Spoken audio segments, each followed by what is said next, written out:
히브리서 5장 1절에서 5절 말씀 제가 봉독하겠습니다.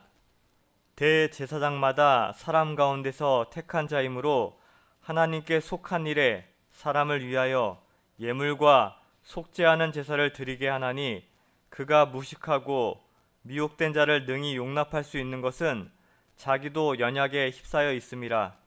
그러므로 백성을 위하여 속죄제를 드림과 같이 또한 자신을 위하여도 드리는 것이 마땅하니라. 이 종기는 아무도 스스로 취하지 못하고 오직 아론과 같이 하나님의 부르심을 받은 자라야 할 것이니라. 또한 이와 같이 그리스도께서 대제사장 되심도 스스로 영광을 취하심이 아니요 오직 말씀하신 이가 그에게 이르시되 너는 내 아들이니 내가 오늘 너를 낳았다 하셨고. 오늘 말씀의 제목은 인간으로서의 대제사장 예수님이란 제목으로 말씀 증거하도록 하겠습니다. 인간으로서의 대제사장 예수님. 이제 오늘 5장에 보면 이제 1절에서 5절 말씀에 이 대제사장의 이런 자격과 또 특징에 대해서, 성격에 대해서 언급하고 있습니다. 그래서 그 부분을 좀 살펴보려고 합니다. 1절 상반절에 보면 대제사장마다 사람 가운데서 택한 자이므로 이렇게 말씀하고 있습니다. 지금 이 대제사장의 자격과 성격에 대해서 기록하고 있습니다. 보면 이 대제사장은 어디서 택한 존재일까 하면 이 사람 가운데서 뽑은 존재이다, 택한 존재이다, 이렇게 말씀하고 있습니다. 여기에는 다 이유가 있습니다. 이 대제사장은 오늘 대통령 선거도 있지만 무슨 정치인들이 출마하듯이 제가 적임자입니다, 그럴 수 있는 성격이 아닙니다. 대제사장은 철저히 수동적이고 피동적이에요. 그리고 이 대제사장은 흠없는 존재여야 합니다. 그런데 여기 보면 사람 가운데서 택했다 이렇게 말씀하고 있잖아요. 그러니까 불가피하게 이 구약의 대제사장은 흠이 있었을까요, 없었을까요? 당연히 흠이 있을 수밖에 없습니다. 그래서 저요 하면서 나서서 얻을 수 있는 그런 직무가 아닙니다. 철저히 하나님의 주권 속에서 또 하나님께서 택하셔서 임명한 자가 이 대제사장이었습니다. 본문 또 이어서 보면 이 대제사장은 그럼 하는 일이 무엇이었을까? 1절 하반절에 보면 하나님께 속한 일에 사람을 위하여 예물과 속죄하는 제사를 드리게 하나니, 이렇게 말씀하고 있습니다. 여기 택해진 대제사장이 해야 될 그런 직무가 소개되고 있는데, 여기 보면 하나님께 속한 일이라고 말씀하고 있어요. 하나님께 속한 일. 이 하나님께 속한 일, 이 번역이 조금 매끄럽지 않은데 좀 더 원문에 맞게 번역을 하면 하나님을 섬기는 일, 하나님을 섬기는 일, 그렇게 이 의미가 있습니다. 그래서 하나님을 섬기는 일이 무엇일까? 이 대제사장들이 여기 보면 예물과 속죄하는 제사를 드린다 이렇게 말씀하고 있습니다. 그러니까 대제사장은 하나님을 섬기는 일을 하는데 특별히 예물과 속죄하는 제사를 그들이 감당했다 이렇게 말씀하고 있어요. 이것이 대제사장이 감당하는 그런 직무의 성격이고 그 내용입니다. 그것이 또 하나님께 속한 일이다, 하나님을 섬기는 일이다 이렇게 말씀하고 있습니다. 그러면 그 일들을 누구를 위해서 이렇게 해야 할까? 오늘 본문에 보면 그 답이 나와 있는데 사람을 위하여 이렇게 말씀하고 있어요. 사람을 위하여. 그러니까 지금 이 대제사장의 직무와 성격에 대해서 이렇게 잠깐 살펴봤는데 종합해 보면 이런 뜻이 됩니다. 그러니까 첫째, 이 대제사장이라는 직무는 어디서 택해진다고요? 사람에게서 택해진다. 둘째, 이 사람은 어떤 직무를 맡았습니까? 예물과 제사를 드림으로써 속죄 제사를 감당하는 그런 직무를 맡았습니다. 그럼 세 번째, 이 일을 누구를 위해서 그들이 사역을 감당하죠? 바로 사람을 위해서. 이 세 가지의 내용이 오늘 본문의 그런 해석에 굉장히 중요한 줄거리가 되는데요. 그럼 지금부터 이렇게 뽑혀진 이 대제사장의 위치와 입장을 좀 생각해 보았으면 좋겠습니다. 만약에 하나님께서 우리들에게 오늘부터 대제사장의 그 직무를 감당해라 이렇게 말씀을 하셨다고 예를 들어보면요. 그러면 제사 때마다 우리가 제물을 잡아서 하나님께 사람들을 위하여 또 백성들을 위하여 그들의 죄를 속량해 달라고 우리가 기도하고 제물을 갖고 나아가는 그런 제사장의 직무를 이제 시작을 할 것입니다. 그럼 우리가 여기서 생각해 보아야 할 부분은 무엇이냐면, 그때마다 저희들이 상식적인 생각을 갖고 있다면 무슨 마음이 제일 먼저 들었을까 한번 생각해 보았으면 좋겠습니다. 이 대제사장의 직무를 내가 이제 감당하게 되었는데 대단히 뿌듯하다, 아니면 재밌다, 아니면 송구스럽다, 아니면 어리둥절하다, 무엇이었을 것 같습니까? 네. 상식적인 선에서 이 대제사장의 위치와 직무를 생각하면 아마 다음과 같은 마음일 수밖에 없을 것 같습니다. 이건 제 마음이기도 한데요. 제가 강단에서 이렇게 말씀을 전할 때마다 항상 하는 기도가 있습니다. 거의 한 번도 빼놓지 않고 하는 기도인데요. 오늘도 이 불쌍한 종을 하나님의 자비로운 손길로 덮으시고 또 저의 허물과 약함을 가리어 주시옵소서, 이런 기도를 거의 빼먹지 않고 드립니다. 왜 그럴까요? 그냥 예의삼아 하는 게 아닙니다. 왜 이런 기도를 할까? 정말 힘들어서 그렇습니다. 정말 힘들고 정말 송구스럽기 때문에 이런 기도를 매번 드리는데, 뭐가 힘드냐면요, 이 자리에서 설교를 전할 수 없는 자가, 우리 성도님들과 같이 그 자리에 앉아서 하나님의 말씀을 들어야 할 장본인인데 감히 이 자리에 서서 하나님의 말씀을 전하고 있기 때문에 그게 제일 힘들고 그게 제일 고생인 것입니다. 그러니까 제일 고생이 뭐냐면요, 자격이 안 되는데 그 자리에 서 있는 게 제일 힘든 것입니다. 바로 이 구약의 대제사장들도 그런 마음이었을 겁니다. 자기도 사람 중에 뽑혔잖아요. 그런데 또 누군가를 위해서 제물을 바치고 제사를 드려야 합니다. 그러니까 사람을 위해서 제물을 바치고 제사를 드린다는 것이 이 구약의 제사장의 입장에서는 매우 힘들었을 것입니다. 물론 영광스럽고 정말 황송한 직책이었지만 그 영광의 무게만큼이나 그 직책이 힘들었을 것입니다.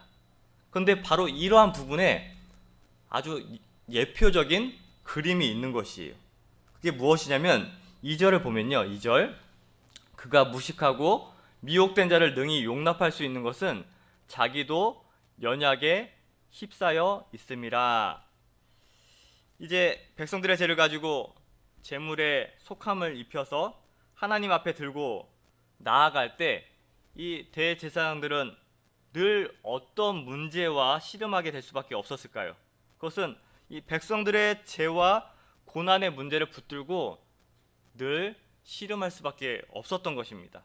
그런데 그런 본인 대제사장 자기도 그 연약함에 휩싸여 있었기 때문에 백성들의 죄와 고난의 문제를 너무 이해한다는 것입니다.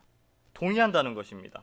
왜냐하면 자기도 그러한 동일한 죄와 연약함에 빠졌기 때문에 백성들의 그 마음을 충분히 이해한다는 것입니다. 바로 여기에 놀라운 비밀이 있어요. 그렇기 때문에 이 대제사장의 직책은 반드시 사람의 몸을 입어야 합니다. 이게 놀라운 비밀이에요. 그렇다면 이게 누구의 예표적 그림일까요? 당연히 예수님이시죠. 그래서 예수님께서 육신의 몸을 입고 오신 중요한 이유가 되는 것입니다. 3절을 이어서 계속 보면요. 그러므로 백성을 위하여 속죄제를 드린과 같이 또한 자신을 위하여도 드리는 것이 마땅하니라. 지금 구약의 대제사장은 하나님께로부터 받은 이 첫 번째 직무가 바로 백성들의 죄를 사죄하기 위해서 속죄 제물을 드리는 그런 직무를 감당하고 있습니다. 그런데 그와 동일하게 누구도 속죄 제물을 드려야 합니까? 바로 자신도 드려야 됩니다. 자신도. 이것이 아론의 반차 사유를 따라서 제사장 임명을 받은 이 대제사장의 구약의 한계입니다. 한계. 그게 딱 한계예요. 그들의 한계입니다. 그러면 제사를 드릴 때마다 이 대제사장들의 한켠의 마음에는 어떠한 생각이 들었을까요? 이 제사는 영원히 반복되어야 하겠구나. 누가 이 제사를 온전하게 완성할 것인가? 자기도 동일한 죄를 짓고 있고 자기도 동일하게 그 속죄 제사를 드려야 하는 장본인이고, 그렇기 때문에 이 인간이 드리는 이 제사는 한계가 있구나. 반복적으로 영원히 드려져야 하는 그런 제사구나. 그렇게 생각하면서 자연스럽게 바로 예수님의 은혜의 보좌 앞에 나아갈 수 있게 된 것입니다. 그러니까 구약의 모든 이 제사는요, 사실상 큰 대제사장이신 예수님께서 인간의 몸을 입고 오셔야 되겠구나 하는 이것을 예표한 그림으로 모든 것이 설명되는 것입니다. 그러면서 이제 4절을 보면요. 4절 보면 이 종기는 아무도 스스로 취하지 못하고 오직 아론과 같이 하나님의 부르심을 받은 자라야 할 것이니라, 이렇게 말씀하고 있습니다. 아론과 같이 하나님의 부르심을 받은 자라야, 이렇게 말씀을 기록하고 있어요. 그러면서 여기 종기가 나오는데, 이 종기라는 말은 이 제사장의 직무 자체를 얘기합니다. 그러니까 이 종기는요, 아무도 스스로 취하지 못하고 아까 말씀을 드린 것처럼 이 직무는 누구든지 저요 하면서 나설 수 있는 성격의 그런 직무가 아닌 것입니다. 선택을 받은 거죠. 택함을 입은 것입니다. 그런데 놀라운 것은 누구도 이와 똑같은 입장을 취하느냐면요, 5절을 보시면요, 5절 보시면 또한 이와 같이 그리스도께서 대제사장 되심도 스스로 영광을 취하심이 아니오.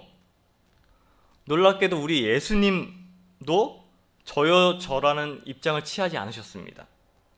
예수님도 하나님께로부터 직무를 이임받아서 행하셨습니다.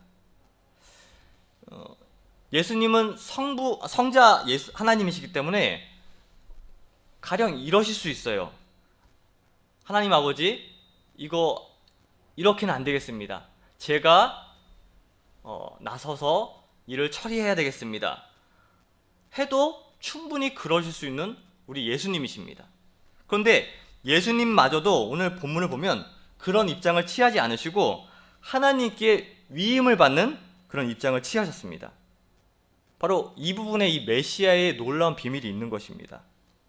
그 비밀은 철저하게 예수님께서 인간으로 오시겠다는 그런 함축적인 메시지가 바로 이 안에 담겨져 있는 것이에요. 그래서 예수님께서도 하나님 아버지로부터 보냄을 받아서 철저하게 인간의 몸으로 오셔서 구약의 이 대제사장들처럼 수동적으로 택함을 받고 또 임명이 되는 그런 똑같은 과정을 우리 예수님도 다 거치셨던 것입니다. 그런 말씀을 지금 하면서 지금 구약 성경 이제 하나를 인용을 하는데, 그 5절 하반절에 보면 오직 말씀하신 이가 그에게 이르시되 너는 내 아들이니 내가 오늘 너를 낳았다 하셨고, 지금 시편 2편 7절 말씀을 인용합니다. 시편 2편 7절 말씀인데, 여기 보면 다른 말은 다 평이하게 이해가 되고 다 아시는 그런 말씀이잖아요. 그런데 한 가지 여기 보면 좀 이해가 안 되는 그 구절이, 그 표현이 오늘 내가 너를 낳았도다. 오늘 내가 너를 낳았도다. 이 출산을 설명하는 것입니다. 오늘 내가 너를 낳았도다. 이 출산은 이 반드시 무엇이 수반되죠? 이 고통이 수반됩니다. 정말 당사자가 아니면 모르는 그 고통, 정말 여성들만 알 수 있는 그 고통이 이 출산의 고통 아닙니까? 이 무시무시한 고통이 따르는데, 그런데 지금 시편 기자의 이 출생이라는 표현을 지금 오늘 히브리서 기자가 인용하고 있습니다. 이게 무슨 의미일까? 뭐 하나님의 정말 그런 생리적 출생을 얘기하는 게 아니죠. 이 의미는 바로 하나님의 고통을 얘기하는 것입니다. 우리를 새롭게 살리기 위해서, 새로운 생명을 잉태하기 위해서 예수님의 성육식 사건을 얘기하는 것이에요. 그러면서 그 예수님을 십자가의 제단에 제물이 되게 하셔서 우리의 생명을 새롭게 출생시키는데, 바로 이 어마어마한 고통, 이 성육식 사건이 하나님 입장에서 보면 어마어마한 고통이 따르는 일이었다는 것을 바로 오늘 내가 너를 낳았도다, 이 구절을 통해서 하나님의 고통을 우리에게 보여주고 계시는 것입니다. 하나님께서 예수님을 이 땅에 보내주신 이 사건은 정말로 신비로운 일이고 단순한 일이 아니고, 하나님 입장에서 보면 출산과 같은 그런 어마어마한 심적 고통과 정말 그런 힘듦이 있었던 사건임을, 또 그런 은혜를 저희들이 입었다는 것을 오늘 말씀을 통해서 우리는 또 기억을 해야 되겠습니다. 바로 그런 과정을 통하여, 이런 놀라운 일을 통하여 우리가 그 생명 안에, 그 출산의 생명 안에, 그 고통의 은혜 가운데 우리가 은혜를 입어서 그 새 생명 안에 우리가 들어와 있는 것입니다. 그래서 오늘 말씀을 좀 기억하면서 저희들이 다 오늘날 이 제사장의 직무를 다 위임받았는데, 저희들의 이런 예배와 또 우리의 모습은 늘 연약할 수밖에 없습니다. 한계가 따를 수밖에 없습니다. 그렇기 때문에 저희들이 또 다시 잊지 말고 기억해야 하는 것은, 우리의 대제사장 되시는 그 예수님을 기억하면서 또 다시금 은혜의 보좌 앞으로 나아가면서, 또 우리를 위하여 이런 놀라운 신비로운 은혜를 베풀어 주신 그 메시아 되신 예수님을 기억하면서 바로 우리가 그 고통의 은혜를 입음을 깨닫고 더욱더 은혜의 보좌 앞으로 나아가고 또 예수님을 바라보는 저희 모두가 되시기를 간절히 소망하겠습니다. 네, 말씀 생각하면서 잠깐 기도하겠습니다. 하나님 아버지, 늘 속죄 제물이 필요했던 연약한 한계를 가진 저희들입니다. 그러나 우리의 영원한 대제사장 되시는 예수님께서 우리와 똑같은 성정을 가지시고 이 땅에 오셔서 우리의 죄악을 대속해 주실 뿐만 아니라 기꺼이 저희들을 위하여 영원한 제물이 되어 주심으로 말미암아 오늘날 제가 놀라운 구속의 은혜를 입었음을 이 시간 다시금 고백합니다. 하나님, 그 은혜를 저희가 바라보면서 또 그 자비를 붙들고 오늘 한날도 걸어 나아가는 저희들 되게 하여 주시옵시고, 세상에 어떤 것들이 저희들을 흔들게 하고 또 불확실하게 만든다 할지라도 믿음의 주여 온전케 하시는 우리 예수님만 바라보며 오늘 한날도 믿음의 길을 당당히 걸어 나아가는 저희 모두가 되게 하여 주시옵소서. 오늘 특별히 대한민국의 대통령을 뽑는 선거가 있습니다. 복음으로 시작된 이 대한민국이 다시금 복음으로 회복될 수 있도록 주님께서 은혜를 베풀어 주시옵소서. 감사드리오며 예수님의 이름으로 기도하옵나이다. 아멘.